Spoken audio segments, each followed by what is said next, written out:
This is a dress that was donated to the museum from Jean Idelle. Uh, Jean Idelle was a performer in the 50s and 60s, a very popular performer. She's considered one of the very first black performers to perform in 1952 on an integrated stage with white backup dancers. She performed up until the 1960s when she retired to take care of her children and stayed out of the limelight for 50 years before returning to the stage in 2012 at Beehoff Weekend, um, where she did an amazing fan dance. So I am condition reporting this dress because it is headed to Washington, D.C. for display in the Everybody Wants to Be a Showgirl exhibition at the DuPont Underground. And before we send it, we want to make sure we have a log of any kind of damage, anything that could be an issue, so that DuPont Underground can verify that. And then when they return it, make sure that no new damage has been done to it. And any of these old pieces, they're quite fragile. A piece like this, it's very small. It's only 35 inches long. 35 inches from breast to hem, and she was not a very large woman, and this dress is very heavy because of the sequins and the structure on it. You can see there's some damage on it up here, right there, and right here, and you see there's a kind of, hopefully you can make it on the video, there's a kind of golden or yellowed look to it. That's because this was a working dress, and she repaired it with Scotch tape some 70-ish years ago. And that Scotch tape is now sort of a permanent part of this costume. And so what I'm going to do, I've already started preparing the condition report. We have this report, and I'm going to mark down where this damage appears.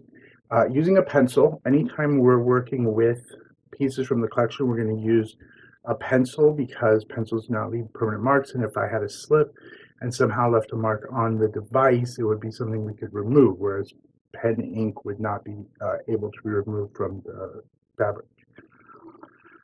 So what I'm going to do is I'm going to draw it into my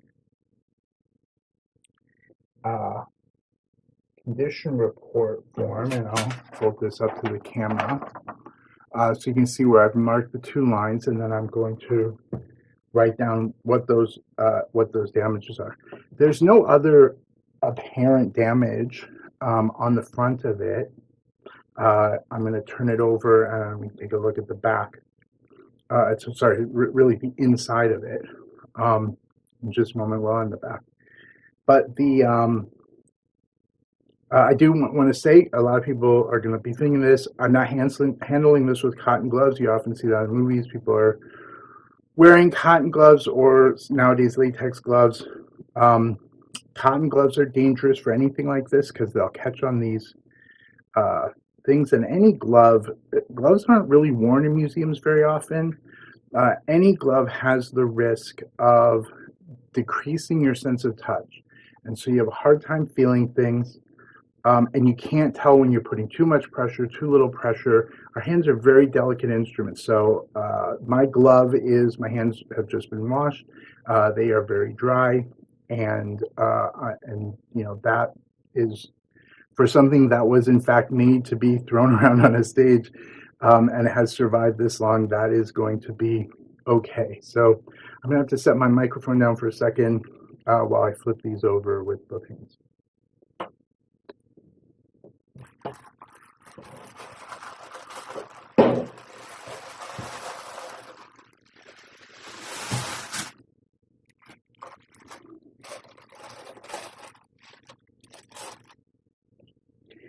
I've already gone ahead and unsnapped everything, and when I re-snap it, we'll put a piece of tissue paper back in there to protect the metal so it doesn't chip at all.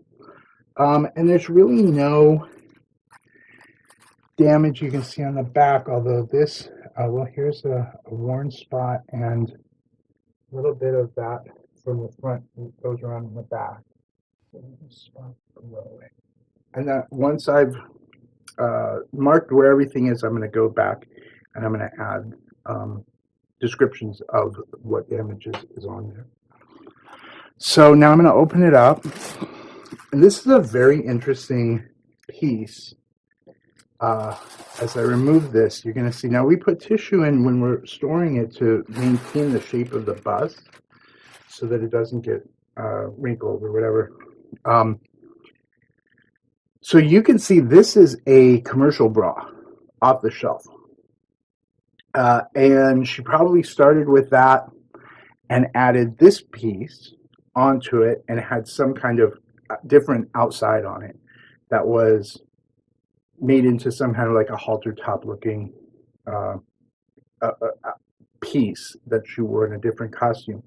And then at some point she came back and she sewed an additional piece of fabric onto it, sewed these seams onto it, these scallop seams, to bring it probably into a more hourglass figure.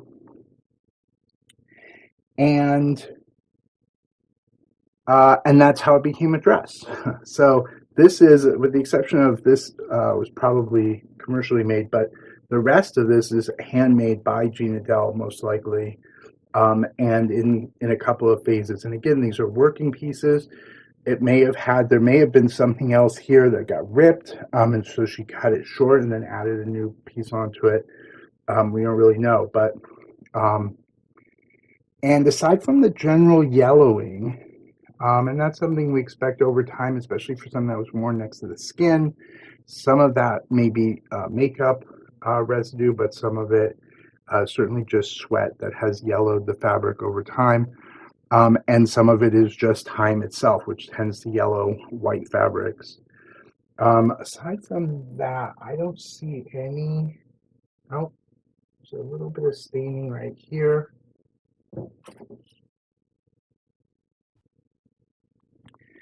I don't see any tears, and I don't see any stitches that have popped.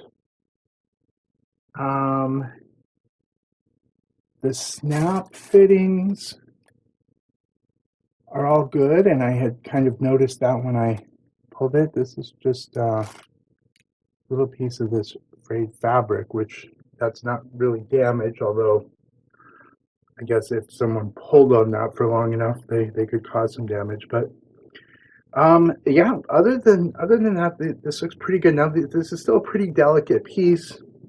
Anytime, first of all, fabric that's this old, it loses its strength. There's little micro damage that's done to any fabric over the years because dust gets into the fabric, and you don't think dust is going to be that big of a deal, but dust is actually, a lot of dust is very, very, very, very, very, very, very small rocks. And in there, the friction, it just saws at those fibers over time. The other thing is that this is a piece that, when it is mounted, will have to be mounted. There's no straps, right? I mean, this is just a strap for hanging on a hanger, but there's no real straps to support the weight of it. And so the weight is going to be held by the bust on the mount, the mannequin or whatever that is. And that means that you're going to be putting a lot of strain across this area. Unfortunately, this is pretty strong and reinforced area, but on any other dress, I'd be especially looking at seams at the top to make sure those seams were strong enough to support the weight of it. And then just the weight of the fabric is going to pull on it. And if you remember, there's some places here that are weakened and held together with tape. I mean, they're not held together with tape, but tape was put on them to hold them in place. And this here, where it's probably been gouged and has a little bit of fabric got frayed, the weight of the dress is going to pull on those spots. So fortunately, this dress is only going to be mounted for several weeks. Usually we, as a general policy, once we determine something can be mounted, we basically don't want to mount anything more than 6 to 8 months. They're not meant to be on. Like, nobody wears a costume for 6 months, right? You wear a costume for 15 minutes and then you go off stage. And so we always have to be really careful about the state of the fabric, how everything's looking, and make sure that it's going to be okay. And like I said, this is only going to be up for about 3 months. We don't use this very much for this exact reason, because it is fairly delicate, but it is a beautiful dress. I'm going to try and turn it over one more time so you can see the front of it, and then we'll be done. And you can see this, well, let me turn this over first.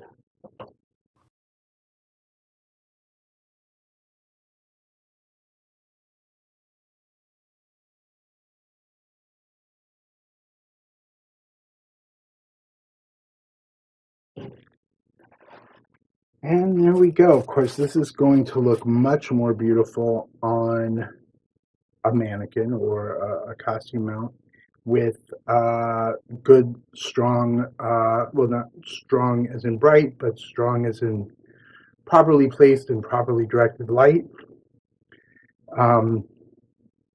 Something like this, we are concerned about light in general, but something like this isn't going to be overly damaged because most of the light, of course, is reflected back.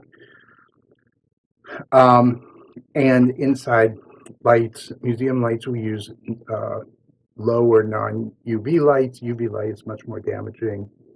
And of course, it's in the dark, like 99% of the time when it's in storage. So I got twisted a little bit. I'm going to straighten that out before I fold it up to prepare it. You can see this piece representing the career of Jean Idelle on display in Everybody Wants to Be a Showgirl, which is a Black History Month exhibition highlighting the past and present of Black burlesque at DuPont Underground in Washington, D.C. I believe that exhibition opens on February 6th and will close on February 28th. They also have shows and workshops and artist talks and a whole bunch of other stuff like that.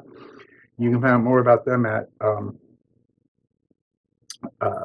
DuPontUnderground.org, I believe it is. I'm sorry, I probably should have written that down before I started the video. Or you can just, if you get our newsletter, there's a link to this exhibition in the newsletter. So if you're not a member of our, not subscribed to our newsletter already, you can either become a member and you'll automatically be subscribed to the newsletter, or you can subscribe to just the newsletter at burlesquehall.com. So hopefully you've learned a little bit about Jean Idelle, a little bit about how museums handle items, and we'll see you in the next video. Bye-bye.